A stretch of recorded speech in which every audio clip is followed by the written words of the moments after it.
जेवढे म्हणून माणसं जन्माला आलेली आहेत,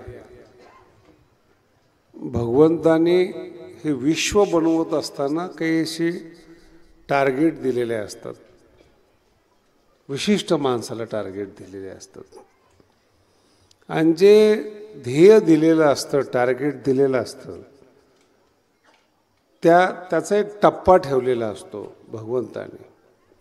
व्यापाराचा असेल, संसाराचा असेल, परमार्थाचा असेल, जे काही जगामध्ये असतील त्या सगळ्यांचा एक असं टप्पा ठेवलेला आहे. आणि मग जेव्हा तुम्ही जन्माला येता तेव्हा त्या रस्त्यावर यायचं का त्या रस्त्याच्या विरोधात त्याच्याकरता चालायचं, हे तुमच्या हातामध्ये. समजा पूर्वेकडे सुख ठेवलेलं आहे आणि अचानक तुमच्या डोक्यामध्ये काहीतरी कन्फ्युजन तयार झाली आणि तुम्हाला असं वाटलं की जे पूर्वेकडे ठेवलेले आहे तेच पश्चिमेकडे आहेत. आवाज येतोय ना सगळ्याला? तेच पश्चिमेकडे आहेत. मग पूर्वेकडे असलेलं जे ध्येय आहे ते सोडलं जातं आणि पश्चिमच्या दिशेने प्रवास सुरू होतो. शोध त्याचाच आहे जे पूर्वेकडे आहेत, दिशा बदललेली आहेत आणि त्याच्या शोधामध्ये माणूस जातो त्याच्यामध्ये. आणि मग खूप प्रवास झाल्यानंतर एखादा साधू भेटतो. तुमच्या गावाला यायचे ब्रह्मनाथ येळमला आणि पाथर्डीच्या दिशेने निघाला. पाथर्डीला गेल्यानंतर माणूस भेटला त्याला, कुठं निघाला? म्हणजे ब्रह्मनाथ येळमला. म्हणजे इकडं नगर आहे, इकडे ब्रह्मनाथ येळम आयुष्यात कधी लागणार नाही. तो म्हणतो चुकला का? म्हणे हो, परत येत होतो. मराठी कळाली का तुम्हाला? थोडा आवाज व्यवस्थित ठेव रे बाबा. तो परत जो आला ना, गेला पण आणि परत आला पण, शून्य उपयोग झाला त्याचा. उकंड्या फाट्यावरून पाथर्डीला गेला आणि परत आला. जायला एक त्रास झाला आणि पुन्हा यायला एक त्रास झाला. जागा बदलली का? मग त्याला मध्येच टेन्शन येतं की इतकं कष्ट केलं मी, इतकं त्रास घेतला, 30 किलोमीटर गेलो, 30 किलोमीटर परत आलो, झिरो. चुकीच्या जागेवरून प्रवास झाला आणि परत येण्याकरता आला. त्याच्यानंतर जर तुम्ही पाऊल टाकलं योग्य दिशेने, त्याला प्रवास म्हणतात. विठ्ठल विठ्ठल.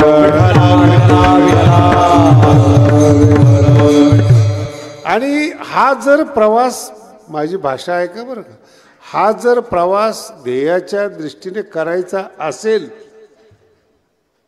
त्याच्यासाठी अभंग आहेत. ज्याला परीक्षेत पास व्हायचं असेल त्याला अभ्यास करावा लागतो. नापास होण्याकरता काय करावं लागतं? बोला ना. नापास झालेल्यांना विचारतोय असं नाही बरं का. काय करावं लागेल त्याला? घर स्वच्छ करण्यासाठी झाडू आहे, घाण करण्यासाठी निसर्ग आहे.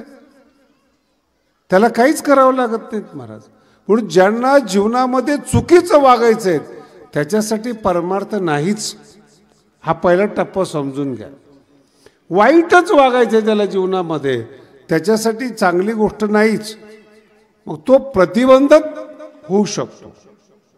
एखादा चांगला माणूस आहे, पैसे कमवणारा आहे, त्याला तो आडवा येऊ शकतो ज्याला वाईट वागायचं. हे टप्पे आहेत मनामध्ये. पैसा भरपूर आला, फोन येतो, खंडणी द्या, प्रोटेक्शन मनी द्या, नवीन शब्द आला आता मुंबईला. म्हणून आता कमवलेले पैसे पण झाकण्याची व्यवस्था करावी लागते. एकाची नजर असते अशातला भाग नाही. मुलं जरा घेऊन जा, मुलं जरा थांबवा जरा. विठ्ठल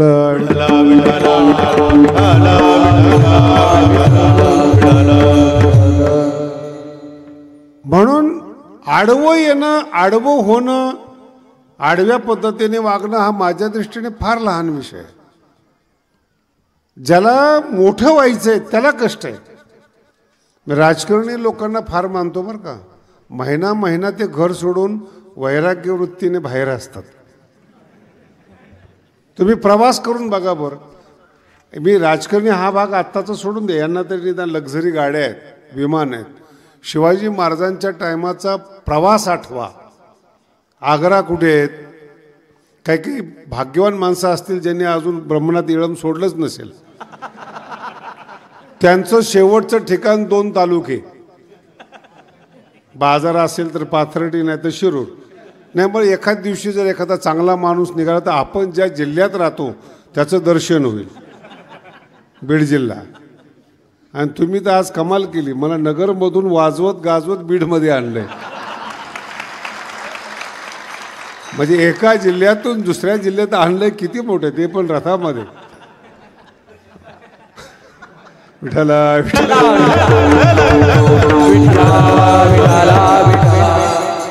हा एक मनुष्य आहे जो फक्त तालुक्यातून कधीतरी जिल्ह्यात जातो.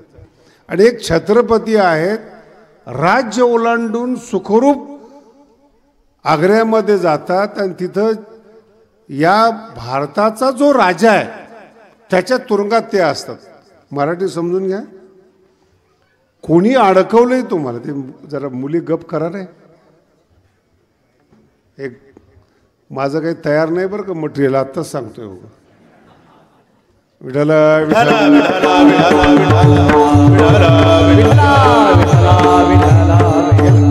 यालाच आम्ही प्रतिबंध म्हणतो, दुर्बुद्धी ते म्हणा. चांगलं ऐकायला जात असताना प्रतिबंधक आणत जाऊ नका. आपल्याला त्रास होतो असं नाही, दुसऱ्याला पण आपण त्रास देतो. एका माणसाने गावाला त्रास दिला तर ते अजून जास्त वाईट असतं. इथून म्हणजे समुद्राच्या टोकाला रायगड आहे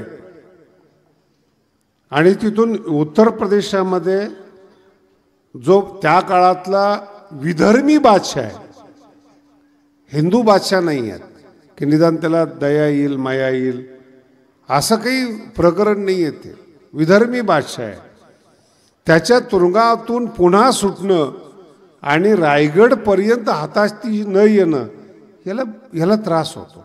ही बुद्धिमत्ता आहे, हे विशेषता आहे.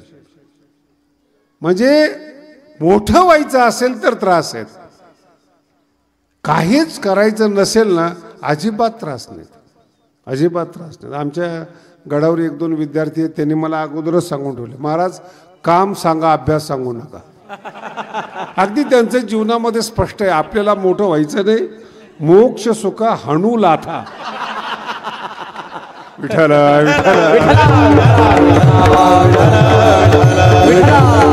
काय तुकोबाराच्या प्रमाणाचा असा सुद्धा वापर होतो. मोक्ष सुखा ते नंतर मिळण्यापेक्षा आता मिळतंय ना. फार मोठं सूत्र आहे, वरमध्य कपोता हा श्वमयुरात. उद्या मोर मिळेल या आशेने कबूतर का सोडायचं. हे सुद्धा सुख आहे आमचं, काहीच करायचं नाही, आनंदाने राहायचं. विशेष आहे, तुम्हाला अजून कळणार नाही हे रहस्य. मग त्यांना म्हटलं बघ ते मोठं नाहीच व्हायचं आम्हाला, तुझ्या चरणाची सेवा. दोन विद्यार्थी अजिबात अभ्यास हा विषयच नाही त्यांचा. मग त्यांना म्हटलं कीर्तन का काय घेणे, ऊन काय दिवा लागलाय. मराठी नाही कळली अजून. तो काय म्हणतोय, झालेल्याचा काय दिवा लागलाय, हा अंधार शोधतोय. कळालं तुम्हाला, हा काय शोधतोय, अंधार शोधतोय. याचं कधी ऐकू नका. शिकून काय दिवा लागला, हा अंधार चुका शोधणारा माणूस आहे. अशी दुर्बुद्धी आणि असे मित्र जीवनात नसावेत. कायम खच्ची करतात. आणि इतिहासापासून आतापर्यंत हीच लोक आहेत. आपल्याला आपण सज्जन असतो, आपल्यामध्ये पाप भावना नसते, एक चमचा येतो आणि आपलं डोकं खराब करून जातो. आणि तो जवळचा असतो बरं का, झटका जवळून लागतो. मला सांगा, राम राजा होणार आहे, चांगली बातमी. कैकेयी आपल्या गळ्यातली मोत्याची माळ काढून मंथराला देते. मराठी समजून घ्या, माळ काढून देते, चांगली बातमी दिली म्हणून. मग बातमी देताना सुद्धा लक्षात ठेवा, मिळलं तर तुम्ही सांगत जाऊ नका, काय आपल्याला माहीत नाही भाऊ. नाही तर काय लोकांना उत्साह, पहिलं सांगतील वाईट बातमी. जर एखाद्या नोकरीला लागले असेल, पैसे दिले असतील, वाईट पहिलं सांगणार. आपण सांगले पहिला ॲक्सिडेंट झाला, मी सांगितलं ते, मी पाहिलं. ही बातमी मोत्याची माळ काढून दिली, सहन झाली नाहीत, पुरस्कार सहन झाला नाही. आणि दुर्बुद्धी तिच्या मनात उत्पन्न केली मंथरेनं. राजघराण्यातली स्त्री आहे, दशरथाची पत्नी आहेत, सम्राटाची पत्नी आहेत. राम जिच्या मांडीवर खेळलेला आहेत, ती सुद्धा वाट चुकते, इतकी बेकार दुर्बुद्धी आहे. पुढं आहे का? ती चुकली याचं वाईट नाहीये, काही चुकली याचं वाईट नाही, राज्य उद्ध्वस्त केलं. करत्या माणसाने बस जागी विठाला एक निर्णय जर करत्या माणसाचा चुकला, करत्या माणसाचा एक निर्णय चुकला ना, घर उद्ध्वस्त होतं. शासन कर्त्याचा एक GR चुकला, राष्ट्र खराब होतं. आणि राष्ट्र ज्याच्या हातात आहेत त्याचा एक निर्णय चुकला, जीवन उद्ध्वस्त होतं. एक निर्णय, एक एवढी मोठी दुर्बुद्धी बरं का. एक क्षण असतो तो, एक क्षण, फार काळ नसतो तो चुकण्याचा, एक क्षण निर्णय चुकतो. वाईटाचं जर जाऊ द्या हो, रावण फिवून चुकला असेल, नाव धर्मराज, नाव काय? भगवंतानी देखील त्याच्यावर विश्वास ठेवावा, शत्रूने सुद्धा धर्मराजाच्या बोलण्यावर विश्वास ठेवावा, इतकी तपश्चर्या कमवलेला जुगार खेळायला आहे. दुर्बुद्धी ते वारकऱ्याने जुगार खेळावा. बोला ना, काय ते जेवढं पाप लागेल ते माझ्या माथी असेल, तुम्ही टेन्शन घेऊ नका. काही लोकांना असं वाटतं की धर्मराजाला बाबा बोलले, महाभारत घडवलं, याच्यापेक्षा काय वाईट आहे? इतकं वाईट आहे. एक निर्णय चुकला धर्मराजाचा, महाभारताच्या शेवटी 20 माणसं म्हातारे शिल्लक होते अख्ख्या भारतामध्ये, एवढा निर्णय चुकला. एक मोह आवडता आला नाही. मला सांगा, जुगार खेळायला ठीक आहे, थोडेफार गेले फेले. एका राजघराण्यातली पत्नी जी आपली द्रौपदी, आणि त्या पत्नीला डावावर लावावं आणि त्याचं नाव धर्मराज असावं. पहिल्या चरणात सांग, दुर्बुद्धी ते मना दुर्बुद्धी ते मना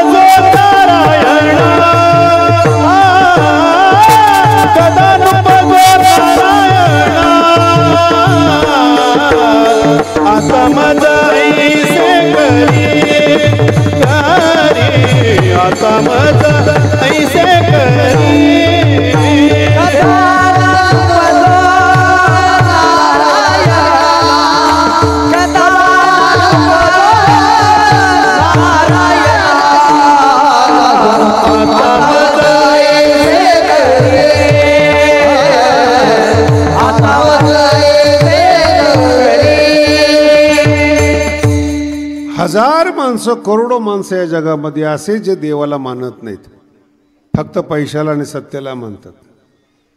अजिबात टेन्शन घेऊ नका की आपणच शहाणे आहोत म्हणून. नवीन मुलं शाळेत जातात आणि त्यांना असं शिकवलं जातं देव नाही, अंधश्रद्धा आहे वगैरे वगैरे. ते होतं, फरक पडतो. आमच्याबरोबर एक विद्यार्थी होता, अतिशय धार्मिक, नाकापासून गंध लावत होता आणि व्यवस्थित, त्याचे 2 टिंबे, एक लाल एक काळं, इतकं सुंदर, शेंडी वगैरे असं व्यवस्थित. ते विचारसागर शिकलं आणि त्याला ज्ञान झालं जगात सगळंच ब्रह्म आहेत. त्यांनी सगळं उचलून ठेवून दिलं. मग मी एक दिवशी बघितलं, त्यांनी माझ्यासारखी कटिंग केलेली, शेंडी नसलेला, पुन्हा असं सगळं स्टाईलमध्ये वागायला सुरुवात केली. मी म्हटलं तुझ्यात कसं काय बदल झाला? सर्वम खलुइदम ब्रह्म. जर जगत व्यापक आहे, व्यापक शक्ती आहेत, तिथं पूजा कशाला करायची? मराठी कळली का?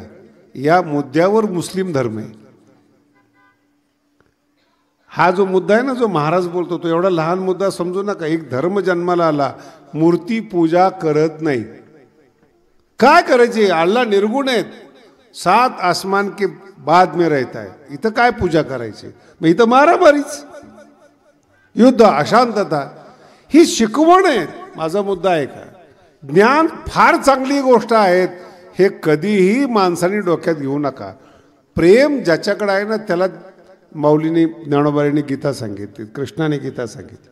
प्रेम ज्याच्याकडे आहे, ज्ञान ज्याच्याकडे, बिघडलेलेच आहे. तुम्ही अजूनही अनुभव घेऊन पहा. थोडं शिकलं ना पोरगा हातातून जातो. MA झाला, मलाच प्रश्न विचारतात, महाराज काय खरं जगामध्ये? म्हणलं तुला कुणी सांगितलं खरं आहे म्हणून? आमचे अख्खे कीर्तनकार जगत मिथ्या म्हणून सांगतात, तू काही नवीन सांगतो का? नाही पण मला सांगा म्हणे, महाराज होऊन तरी काय मिळालं? म्हणलं तुला काय कळणार आहे, झाल्यानंतर कळेल ना. नाही कळालं. एका मुलीचं पोट दुखत होतं, लग्न झाल्यानंतर 5 वर्षांनी पोट दुखत होतं, गर्भवती होती.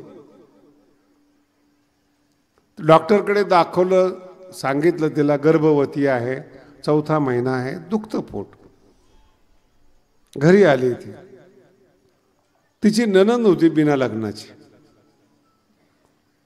मग आता तुमच्या लक्षात येते का, गर्भवती जी आहे तिला दक्षता घ्यावी लागते ना, पोट दुखतंय म्हणून. नणंद, नांदू न देणारीला नणंद म्हणतात.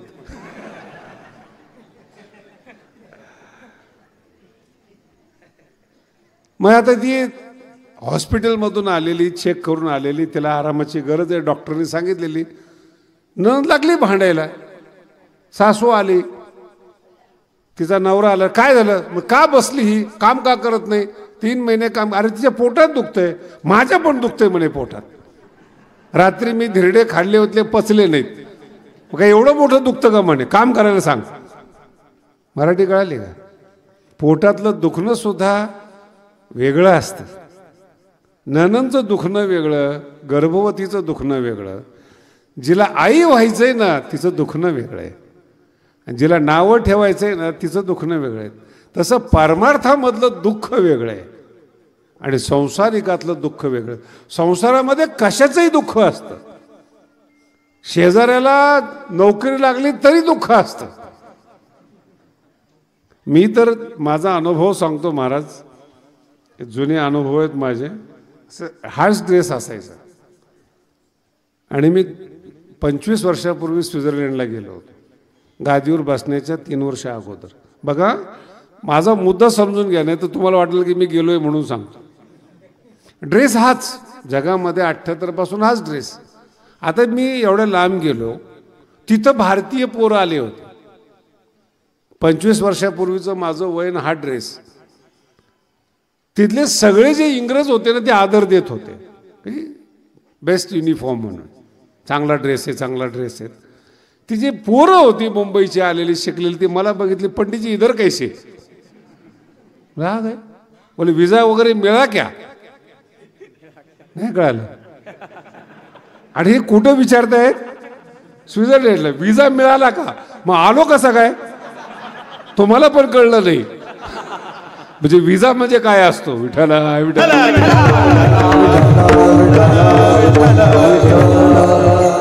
म्हणजे जे भारतीय लोक आहेत त्याला टेन्शन, धोतर इकडं कसं काय?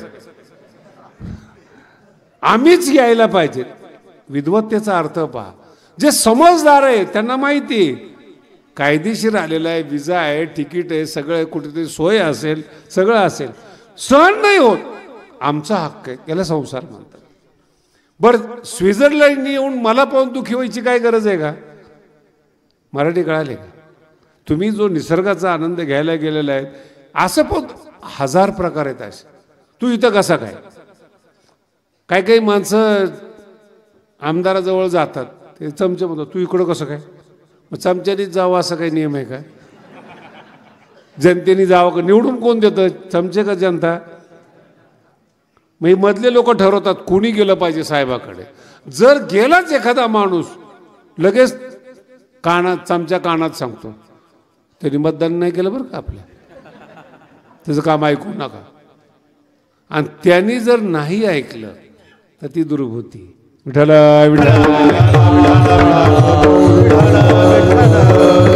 फार इतिहास भरलाय महाराज या गोष्टीने, इतिहास. त्याच्याही पुढे जाऊन सांगतो, कैकेयीचं सोडा, आपण तिलाही माफ करू. देवाच्या आणि संताच्या सानिध्यात राहणारे हे सुद्धा दुर्बुद्धी सुचू शकते, यांना सुद्धा दुर्बुद्धी सुचते. जनकाच्या घरात सीता जन्माला आली की ज्या जनकाचं उदाहरण गीतेमध्ये दिलं जातं की अर्जुना जनकाप्रमाणे काम कर. कृष्ण उदाहरण देत आहेत. कृष्णम वंदे, ते उदाहरण जनका, त्यांची मुलगी जानकी आणि देवाची पत्नी ज्या रामाचं संपूर्ण जगामध्ये उदाहरण दिलं जातं त्या रामाची पत्नी सीता. म्हणजे बघा, संताच्या कुळात जन्माला आली देवाची पत्नी झालेली सीता. आणि दुर्बुद्धी म्हणजे काय? हरण पाहून आपला नवरा पाठवणं ही दुर्बुद्धी. दुःख कुठून निर्माण झालं?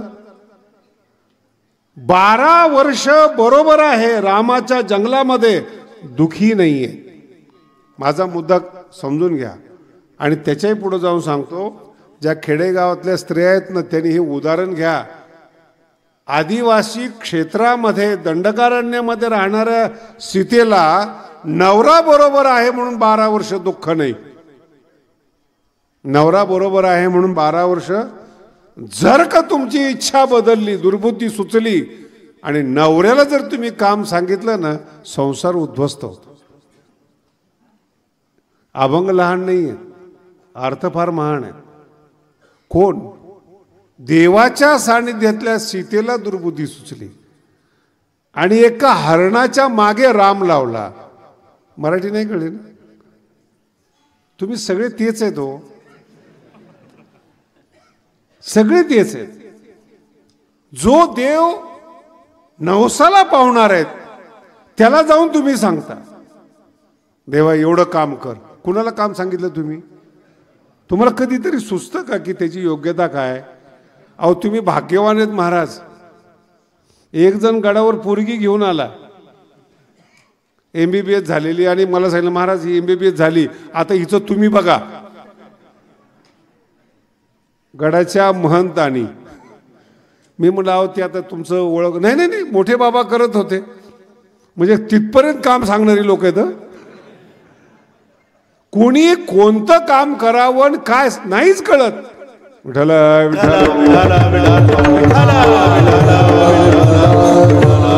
आता या गावामध्ये विष्णू भैरव आहेत. रक्षण करण्याचं ठिकाणी तुम्ही भाग्यवान आहेत. एवढ्या चांगल्या तीर्थामध्ये जन्म झाला, राहताय तुम्ही. महादेवाचे अवतार आहेत आणि ते आपल्या गावामध्ये आहेत. 100-150 गावांचं दैवत आहे. अशा देवाचे तुम्ही शिष्य आहात. आता मी तुम्हाला अजून उलटा प्रश्न विचारतो. तुम्ही पंढरपूरला गेलात, विष्णूच्या मंदिरामध्ये गेलात, पाया पडलात तुम्ही, आणि घरात दारिद्र्य आहे. भगवंताला म्हणता तुम्ही घरात दारिद्र्य, जरा लक्ष्मी पाठवा. एवढं सोपं आहे का न्यायाचार्य? तुम्ही ज्यांच्याकडे गेलात विष्णूकडे, त्याची पत्नी मागताय, कधी सुचलं का तुम्हाला? असा जगात कुठला दोस्त आहे का तुमचा प्रेमळ की तुम्ही त्याच्या घरात गेलात, त्याला विनंती केली व तुमची पत्नी आमच्या घरी पाठवा? आहे? तुम्ही जेव्हा लक्ष्मी मागता विष्णूला, कसं पाहिलं पाहिजे तुमच्याकडे विष्णूनी? खरंच भक्ती करता का तुम्ही? अशा 1000 उदाहरणे आहेत.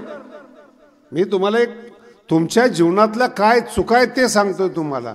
तुम्ही पूजा करताय का काय करताय नेमकं तुम्हाला कळत नाही. याच्यासाठी ज्ञान लागतं, याच्यासाठी सुबुद्धी लागते. विठ्ठल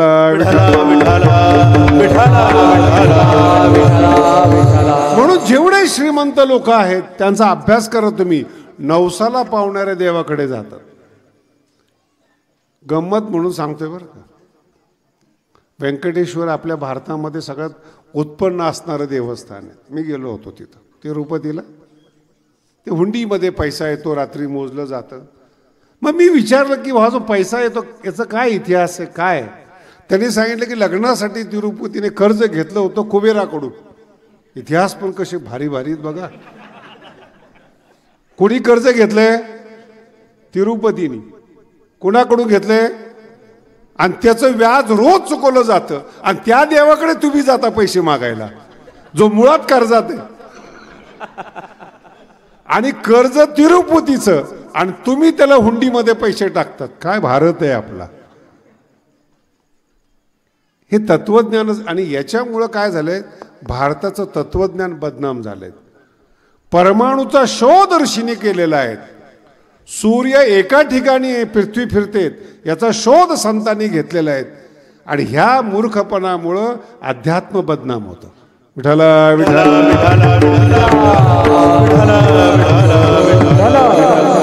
नाही समजत आपल्या. आणि जर तुम्हाला नाही तुमच्या इच्छेला आलं, ज्ञानोबांनी ओव्या इतक्या सुंदर दिलेल्या आहेत. मग बिघडली या टाकीती नाही म्हणून. जर तुम्ही एखाद्या साधूकडे गेला, एखाद्या देवाकडे गेला आणि जो तुमच्या नवसाला नाही पावला, पक्ष बदला. जुनी पद्धत आहे बरं का. आत्ता अजिबात नाही पक्ष बदलण्याची, जुनी प्रथा आहे. देव बदलणारी लोक आहेत हो. हे ज्ञानोबांच्या ओव्या आहेत देव बदलण्याच्या. बिघडली या टाकीती नाही, हा देव नव्हताच, माझ्या नवसाला पावला नाही, बदला देव. मग देव बदलणाऱ्या भारतामध्ये आपण राहतो. पक्ष बदलण्याचा काय कौतुक आहे आपल्याला.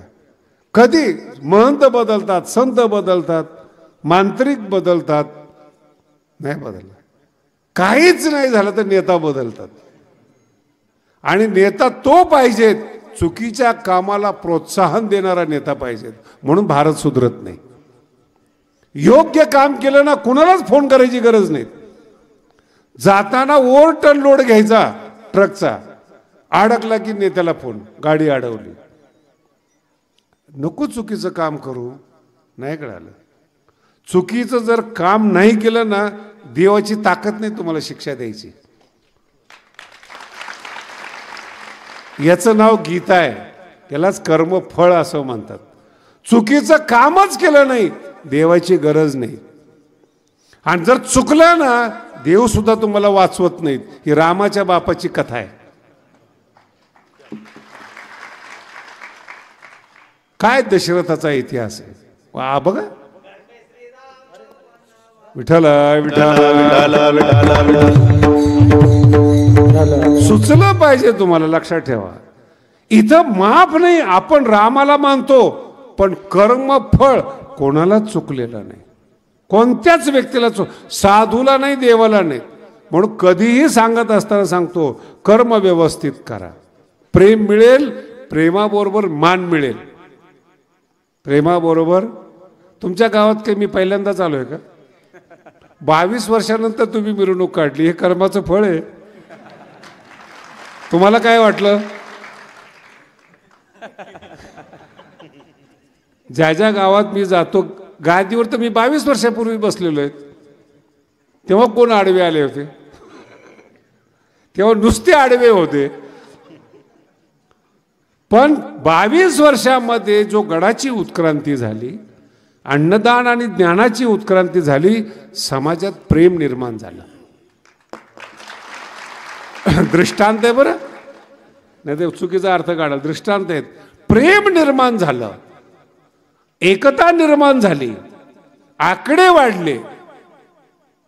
आणि ज्यांनी सत्कर्म केलं नाही ते वाकडे झाले.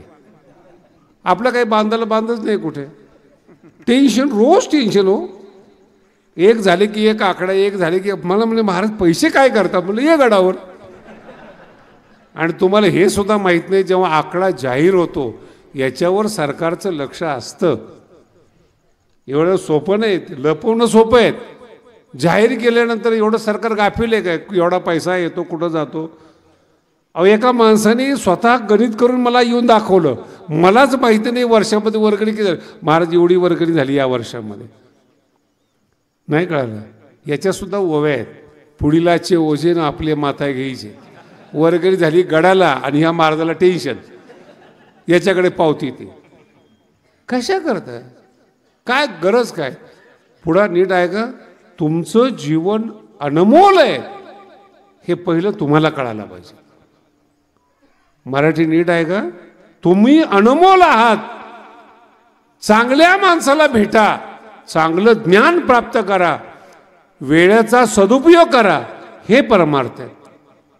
तुम्ही ज्ञानी आहात, तुम्ही अनमोल आहात हे तुम्हाला पटतच नाहीत. कुणी तुमचा टपली मारतं, कुणी तुमचा वापर करतं, कुणी तुम्हाला घेऊन जातं नाही. जर तुम्हाला कंट्रोल होत नसेल, नीट आहे का, दुर्बुद्धी जर तुमची जात नसेल, होतं कधी कधी नाईलाज असो माणसाला, तंबाखू सोडावी वाटते, दारू सोडावी वाटते, चांगलं व्हावं वाटतं. काही काही मुलांच्या तक्रारी 10वी 12वीच्या, महाराज अभ्यासात मन लागत नाही. प्रार्थना करा. आता मज ऐसे करी, आता मज ऐसे करी,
अभंग आहेत, अतिशय चांगला अभंग. आता मज ही प्रार्थना आहे.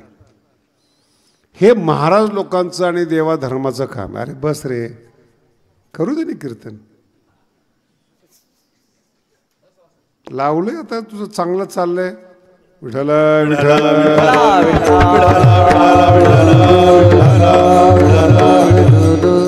मध्येच दुर्बुद्धी सुचली, त्याचाच अभंग आहे बाबा. तुझ्या स्वार्थासाठी एवढ्या लोकांचं ऐकणं बंद नको करू. विठ्ठल विठ्ठल कोणत्याही धर्मामध्ये जा, कोणत्याही धर्मात म्हणतोय, प्रार्थना फार महत्वाची. ईसाई धर्म असो, मुस्लिम धर्म, प्रार्थनेचं नाव बदललेलं आहे, प्रार्थनेची पद्धत बदललेली आहे. प्रार्थना कुठल्याही धर्मामध्ये बंद नाही आहे, पण ते प्रार्थनेत काय मागायचंय हे कळालं पाहिजे. वेदापासून आतापर्यंत 1000 धर्म शोधा, आले गेले, सगळ्यामध्ये प्रार्थना आहेत. तुम्ही शाळेत जात असताना प्रार्थना आहे. प्रार्थनेत जे मागितले त्याचा अभ्यास पाहिजे. आता माझा ऐसे करी देवा, प्रारब्धवशात, पूर्व प्रारब्धवशात नाही आम्हाला चांगलं सुचत, नाही आम्हाला कंट्रोल नाही होत, आम्हाला वाटतं संत व्हावं, आम्हाला वाटतं परमार्थामध्ये यावं, कंट्रोल होत नाही ना, सद्गुणाच्या शेजारी या. आता माझा ऐसे करी, माझ्याकडून होत नाही, माझ्याकडून दुर्गुण सुटले जात नाहीत, मला प्रार्थना कर, मला आशीर्वाद दे, मला जवळ घे. तुझे पाय चित्ती धरी, तुझं ज्ञान तुझं चित्तात धरलं गेलं पाहिजे. म्हणजे महाराज हे होऊ शकतं का? संपूर्ण जग प्रार्थना करतो, संपूर्ण जग प्रार्थना करतो. एखादा माणूस आजारी पडला, मुस्लिम असेल तो दुआ मागतो, ईसाई असेल तर प्रार्थना करतो, आणि आपल्या परिसरामध्ये आपल्या हिंदू धर्मात असेल तर देवाला जाऊन नवस करतात. ही प्रार्थना आहे. जगद्गुरु तुकोबरायची प्रार्थना करतात, त्याच्या मागचा भाव आहे हा. आणि प्रारब्धाचा सगळ्यात मोठा फटका सांगतो तुम्हाला, सगळ्यात मोठा फटका. हे जे 2 चरण आहेत ना, हे फार साधे आहेत, सरळ आहेत. दुर्बुद्धी ते मना आणि देवा, आता माझा ऐसे करी, तुझे पाय, मी प्रार्थना करतो की मला सन्मार्गाला लाव. पण तिसरा जो मुद्दा आहे ना, तो जगातला सगळ्यात खतरनाक मुद्दा आहे.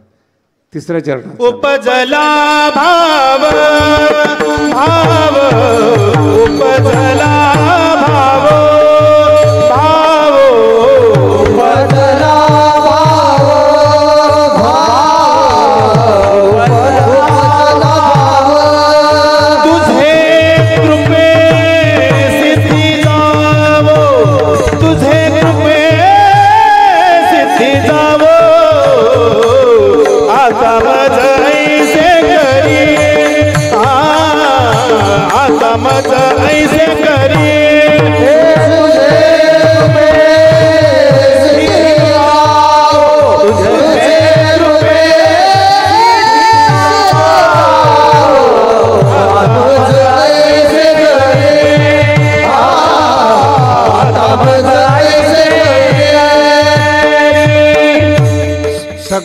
खतरनाक एवढा शब्द आहे. उपजाला परमार्थ करण्याची, चांगलं वागण्याची भावना जन्माला येत नाही. हे ज्ञानी लोकांबद्दल बोलतो. हे पहिलंच सांगितलंय, हा अभंग सत्कर्म करणाऱ्या लोकांसाठी आहे. जे वाईट आहे ते वाईटच आहेत. चांगली भावनाच निर्माण होत नाही, उपजत नाही. उपजाला भगवंत प्राप्त करून घ्यावा हे परमार्थिक लोकांच्या मनात भावना उत्पन्न होत नाही. बऱ्याचशा परमार्थिकांना पाहतो मी, लोकांना पाहतो, त्यांच्या जवळ बसल्यानंतर त्यांचे संस्कार मला समजतात. वर्षभराची डायरी दाखवतात महाराज, रोज 3 कीर्तनं. उपजाला काही माणसं म्हणतात आम्ही कीर्तन न करता आम्हाला सगळं जागेवर मिळतं. हे काही भाव आहे? आपण मनुष्य म्हणून जन्माला आलो, ही काही वस्तू आहे?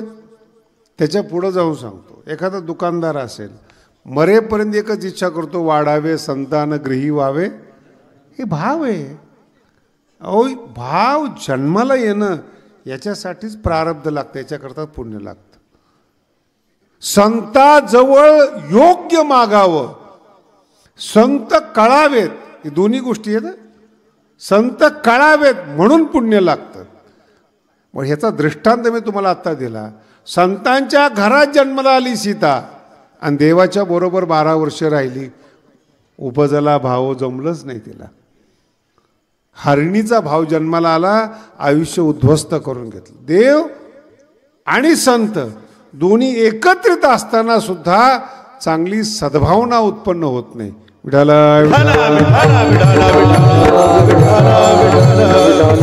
जेवढे वैज्ञानिक लोक आहेत, जेवढे वैज्ञानिक लोक आहेत, जेवढे विज्ञानाला मानणार आहेत, त्यांना आव्हान आहेत. आव्हान का चांगली भावना उत्पन्न होत नाही? अभ्यास करून बघा. याला आम्ही प्रारब्ध म्हणतो. इथं अध्यात्मशास्त्र सफल आहे. मागच्या जन्मातलं पुण्य म्हणण्याचं कारण, एकाच आईच्या पोटी 2 जण जन्माला येतात. दोघांचे भिन्न भिन्न कर्म असतात. एक श्रीमंत असतो आणि एक गरीब असतो. गरीब असतो, विचारा त्याला, हट्टी असतो तो, नाही मला हेच पाहिजे, वाईटच पाहिजे. आणि काही काही माणसं असेल महाराज, आयुष्यात कीर्तन हा प्रकारच ऐकत नाहीत. आपल्याला त्या साईडला नको, 2 पैसे घ्या सप्ताहाचे, आम्हाला बोलवू नका.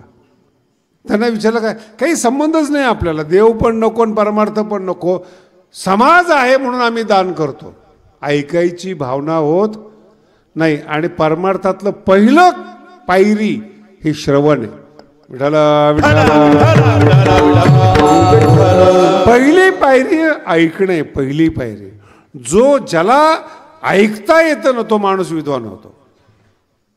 डॉक्टरकडे जा, गेल्या गेल्या तो तुमचं ऐकतो म्हणून डॉक्टर होतो. तो काय होतंय तुम्हाला? आता काही काही भाग्यवान डॉक्टर आहेत, सगळं झाल्यानंतर विचारतात काय होतंय. मग आलो कशा करतात? अवघड आहेत.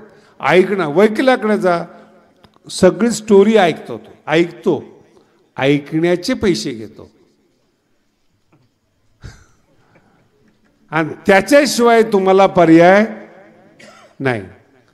आपलं हृदय संताजवळ उघड करा, त्याच्यावर संत औषध देतील. संताकडे लपवून ठेवू नका. जेव्हा लोक बाबाकडे येतात ना, हृदय उघडं करतात. महाराज बाबा चुकलं, याच्यातून तारा.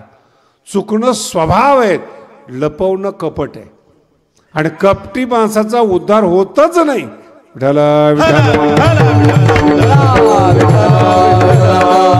एकदम तुकोबरायची भाषा सांगतो मी, ज्यांचा गाथा जगात प्रसिद्ध आहेत. ते म्हणतात, मी अनाथ अपराधी कर्महीन. उघडा करा ना, तुम्हाला मोठं व्हायचं ना, उणीव दाखवा आपली. जगातले सगळे प्रेमविवाह 99% सफल होत नाही. किती टक्के? ते उणीव दाखवतच नाही एकमेकाला. भेटल्या भेटल्या सांगतात, तुझ्यासाठी मी चंद्र सूर्य आणतो. नाही कळालं तुम्हाला? भेटल्या भेटल्या आणि बेस्ट कपडे घालतील, बेस्ट फॅशन करतील, नको तो मेकअप लावतील. मेकअप कळलं का तुम्हाला? स्वतःला फसवणं म्हणजे मेकअप करणे. मी जशी आहे तशी दिसत नाही म्हणजे मेकअप. चांगली दिसते आता ते त्याला चांगली पाहायची सवय, चेहरा धुतल्यानंतर. मुलं बघा तुम्ही, नाही ते कपडे उधार, मित्राचे कपडे आणतात तो उधार, आजच्या दिवस दे. इम्प्रेशन टाकण्यासाठी गाडी दुसऱ्याची आणतात. बरेचसे महाराज लोकांचे कपडे पाहून आळंदीला ज्या आलेले आहेत ते फसलेले आहेत की त्याच्याकडे तेवढंच भांडवल आहे, दुसरं काहीच नाही. मुद्दा लक्षात दिसतं, आतमध्ये काही नाही आहे, आतलं नाही दाखवत. आणि जेव्हा खरं कळतं ना, मग तेव्हा असलेली श्रद्धा पण नष्ट होते महाराज. मी एका साधूला बघितलं, आयुष्यभर दुसऱ्या जातीचा आहे म्हणून प्रसिद्ध झाला तो, आणि किती वर्ष 60 स्वतःची जात लपवली त्यांनी. आणि जेव्हा ती गेले तेव्हा तिथल्या लोकांना असं विचारलं की बाबा कोणी घरातला पाहुणा आणू अंत्यविधीसाठी. जेव्हा अंत्यविधीसाठी पाहुणा आणायला गेल्यानंतर जात कळाली. लोक म्हणले 60 वर्ष लपवलं. काय लपवायचं कारण आहे? तुम्ही कोणत्याही जातीतले जरी असलात तरी मनुष्यच आहात ना, नाही का? कोणत्याही जातीतले जरी असलात तरी तुम्ही मनुष्य आहात. एवढं देवासाठी पुष्कळ आहे. माणसाचं सोडून द्या. माणसं जातीवाद नाईलाजाने करतात. गुणवत्ता असेल तर जातीवाद होत नाही. माझं आव्हान आहे तुम्हाला. पटतंय तुम्हाला? नाही पटत ना. तुमच्या हातात मोबाईल आहे, कोणत्या जातीच्या माणसाने केला माहिती आहे तुम्हाला? नाही वापरता ना मोबाईल, तिथं तुम्ही जात नाही पाहत ना. तुमच्या हातात घड्याळ आहे, तुम्ही चष्मे आहे, कोणत्या कंपनीने तयार केलं, तो शाकाहारी का मांसाहारी ते पण नाही पाहिलं. काय पाहिलं तुम्ही समोरच्या माणसाचं? ज्याचे कपडे घातलेत त्याचं काय पाहिलंय तुम्ही? ज्याची कंपनी काय पाहिलं तुम्ही? 1000 उदाहरणं रोज देतो. जातीवाद फक्त दुःख देण्यासाठी आहे, बाकी काही उपयोग नाही त्याचा. किती बुद्धिमान मनुष्य असू द्या, वेदामधलं वाक्य आहेत, माझे गुरुजी सांगत होते, पुमान् पुमांसा परिपातु विश्वतः. माणसाने माणसाला जपावं, माणसाने माणसालाच गरज आहे, जातीची गरज नाही त्याची. मी ब्रह्मनाथ येळमला धन्यवाद देतो. शास्त्रीजी सारखे चांगले व्यक्ती मिळाले तुम्हाला. पारिकर शास्त्रीजींना जपा, नाही तर तुमचं संस्थान किती वर्ष कसं होतं हे मला नका सांगू. 12 वर्षांमध्ये हे जे परिवर्तन केलेलं आहे, हे परिवर्तन करणं, आपलं संसार नसताना देवाचा संसार करणं, असे चांगले सद्बुद्धीवाले व्यक्ती तुम्हाला मिळालेत. आम्ही त्यांच्या पाठीमध्ये आहोत, तुम्ही टेन्शनच घेऊ नका.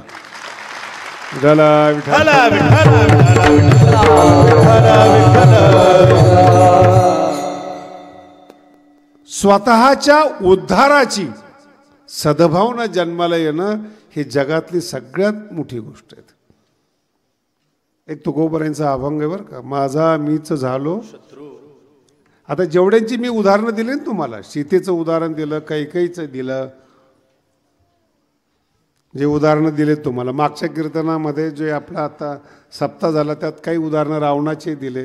हे सगळी माणसं स्वतःला घातक आहेत. कैकेयीला दुर्बुद्धी सुचली, लोकांनी थोडा त्रास सहन केला. नीट ऐका बरं का, अगोदरचं साम्राज्य दशरथाचं चांगलं होतं, नंतर रामच राजा झाला, मध्यंतरी कैकेयी बदनाम झाली. मध्यंतरी अगोदरही चांगलं आहे, नंतरही चांगलं आहे, मध्यंतरीचा काळ त्या बुद्धीनं बदनाम झाली. आता उलटा भाग आहे का? रामाचं मूर्ती स्थापन करत असताना सीताची मूर्ती असते का नाही? राम, सीता आणि लक्ष्मण. रामासाठी सीता आहे, रामासाठी हनुमंतराय आहेत. हनुमंतरायची जात बघितली का तुम्ही? बोला ना. कर्तृत्व बघितलं.